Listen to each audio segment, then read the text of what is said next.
Hello, good afternoon. Thank you for coming.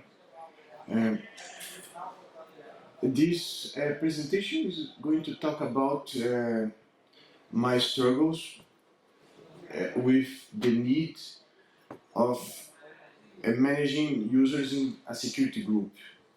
That is just a list of email addresses supported by the Microsoft ecosystem.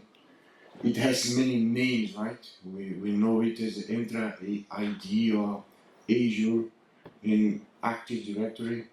This is all merchandise thing. I'm going to just call it Microsoft, if this is okay for you. And the title of this presentation is quite long. Synchronizing an ad hoc subset of my Drupal users with the members of the Azure Active Directory Security Group having one single app permission given by the tenant and nothing more. Since I wrote this proposal, I saw that this was not a correct name, not very precise. So the first thing I'm going to propose to you is kind of rewritten. Let's rewrite this title, changing a few words, cutting some others, and perhaps putting something more. Because at the end, it was not really one single app permission. It required actually something more than that. Okay? So this presentation is also a showcase of what we can do with Drupal. It's how powerful Drupal come to be when we need this kind of stuff. And it's obviously not a merit of Drupal alone. It's a possibility of interacting with external systems via web APIs, just like that, and we can trigger this kind of thing from Drupal. So this is the title we saw, right? But I think some things are excessive here. We can cut some words away. For example, ad hoc subset of my Drupal. I'm just talking about users. So I have users in Drupal, and I want to add, remove, or create users in Azure. This is the main idea. What we can cut more is users with the members of. Let's cut out that, because being a member of is already a concept that is inside the existence of a group. So we can cut that away. And let's cut this Azure Active Directory Security jargon. We can just think about it as a group. It could even be thought in a more simple terms of a list. It's a list of mail addresses. So just cleaning that out, we got something more simple. And now, just for a matter of clarity, let's cut away Azure and bring back the well-known name of MS. I don't want to write Microsoft because I could be, I don't know, prosecuted or something like that if I don't put the trademark stuff. So let's keep it that as MS, Microsoft Group. And here, this was not really the case. I'm going to explain better. It's not a single, it's one inherited app permission, because what I had to ask to the people managing the tenant in the organization I was working for, I had to ask them to create this app. But in reality, what the app means in this context is just a set of credentials. So it's like a username and a password that I need to authenticate into the web services Azure provides, Microsoft provides for controlling the data of the organization. So let's cut that away also, because it's not really the case, it's just a credential. So inherited permission, why the one inherited permission? Because this entity, the app, linked to a credential, we can make it to be the owner of a group of users, the owner of a security group. And because the entity allowed to log in is the owner of the group, it inherits permissions over that group. In other words, this entity, this the result of authenticating with those credentials automatically allow that session of authentication to add or remove users in a certain group. And I had to cut away also the nothing more because it also required something else that was one direct permission. So I have one indirect permission and one direct permission, actually two direct permissions. I'm going to, yes, synchronizing perhaps is also too much for what I'm exposing here. It could be synchronizing. It's possible that we synchronize one way. We may have a synchronization that is one way synchronization, but normally when we think about synchronization, I think what comes is synchronization should be both sides. And in this showcase, synchronization it was only one side. So let's replace that by managing. So we come to have managing users of a Microsoft group having one inherited permission and one direct permission. So this is more close to what I'm really trying to expose. But what attracts the most to this subject is the synchronization possibility. But this is something that I'm going to talk in the very final slide of the presentation. So putting those words together, we have that's just organizing together. Let's put everything in blue. And now, the one direct permission that had to be added to the app was, this is the first, the inherited permission comes from being owner of the group, and the direct permission is with the machine name user read base O. Why this was very important because the administrators of the tenant don't want to give too many permissions. On the contrary, they are safer less permissions they give. It's just like that. You are developer of something. You must try to do the most with the few permissions as possible. Just as a security principle. It's easier to manage this later. So user read basic O, that O means this app is capable of reading information of every user inside that organization. And depending on the size of the organization, this means crossing some barriers that they might not like. But because it's just user, the damage that could be done is not that big. And another permission, and then I had to replace the one direct permission by two direct permissions, is user invite O.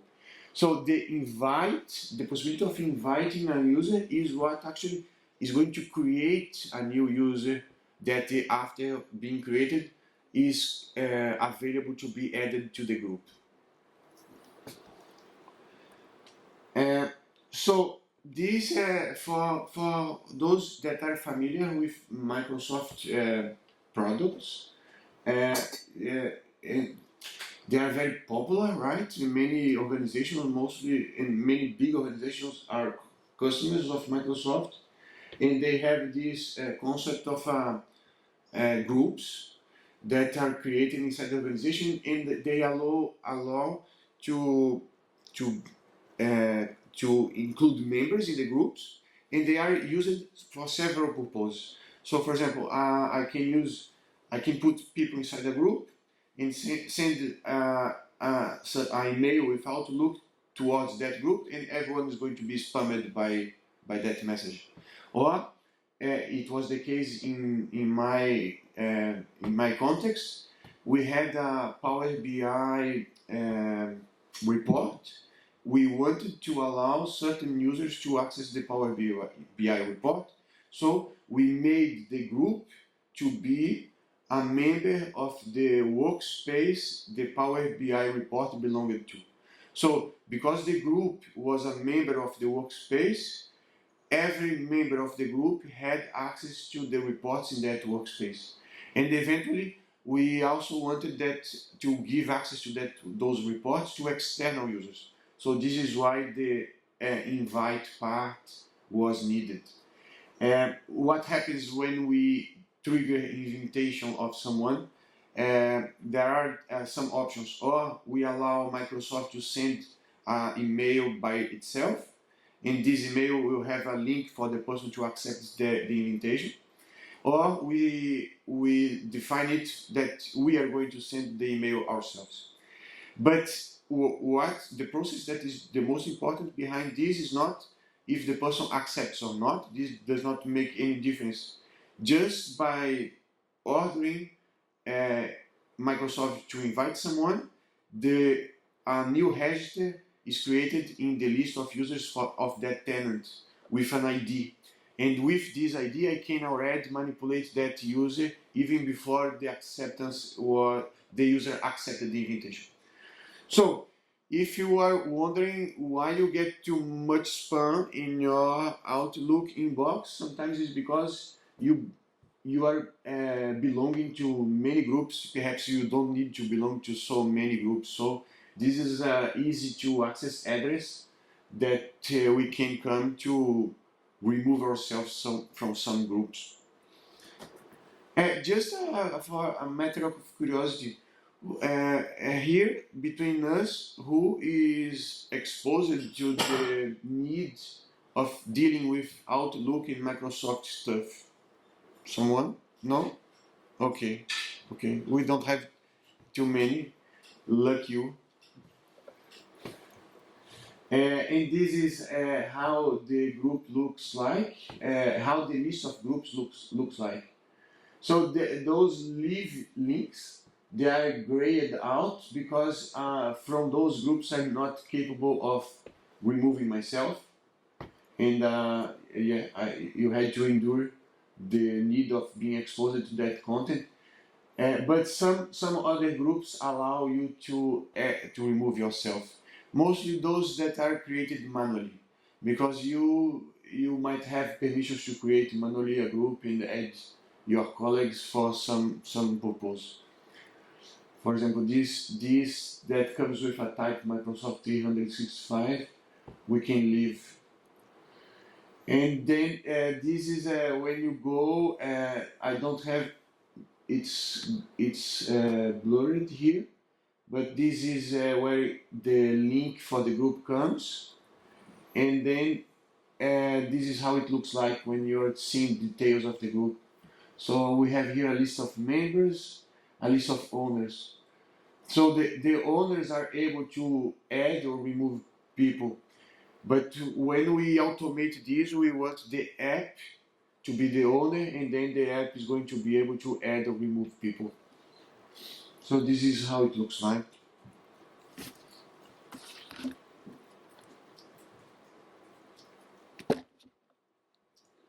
Now, a little bit of a diagram that how this was implemented from the Drupal point of view.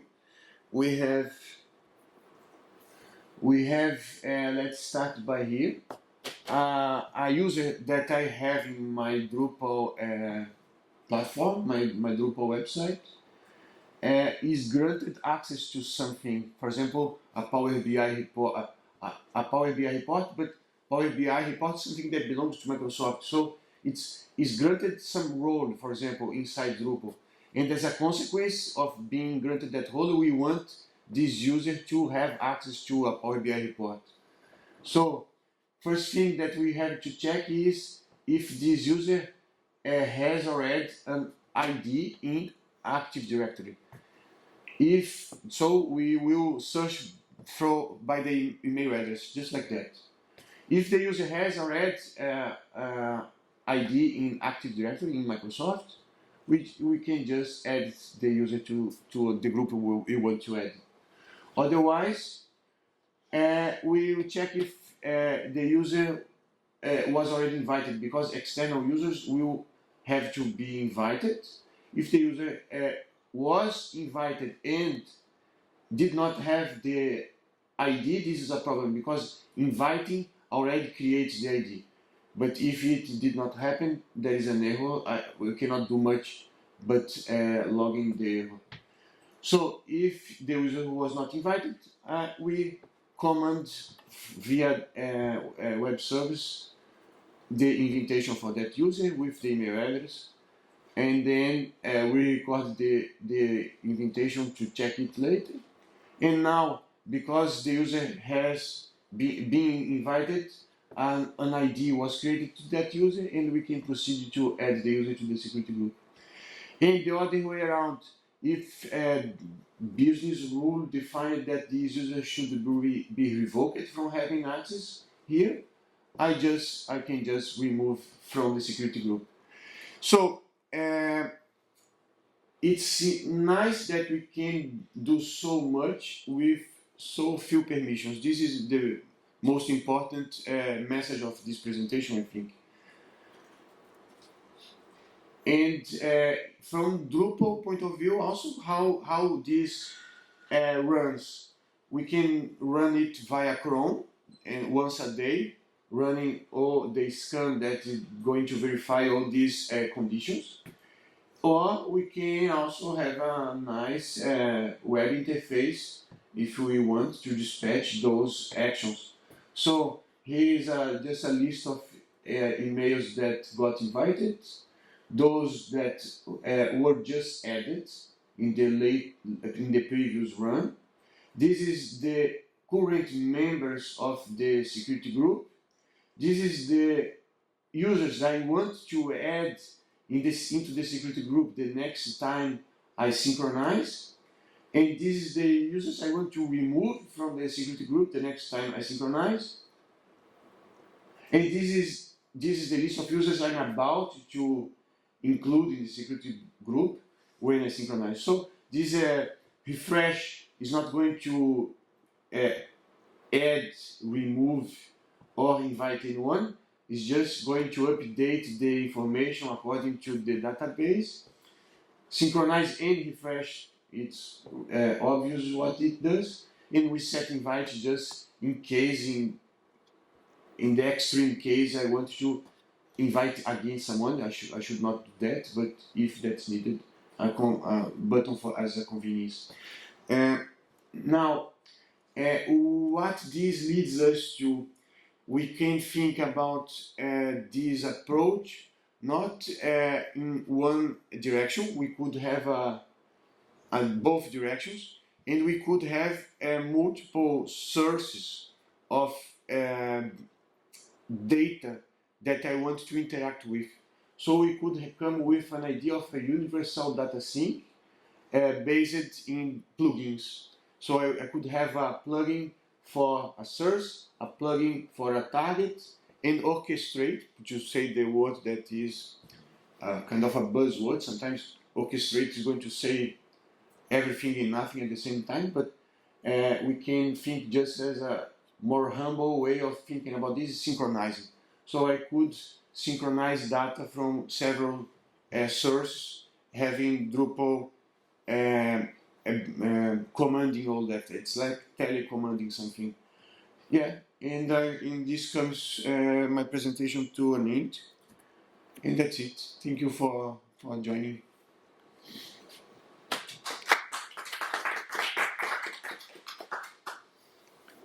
Any questions or comments, contribution? Something from your experience you could add up?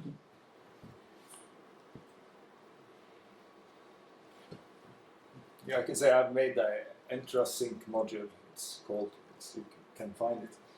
That goes to the tenant and synchronizes users in, and then you can do mapping to either nodes or users or various entities, and take the the enter data and then map that data slot to a field, for instance. So it's the other way around. You create Drupal users in Drupal from and remove them if they are no longer in the tenant. I see. But So it's complementary to what I made here. Yes, interesting.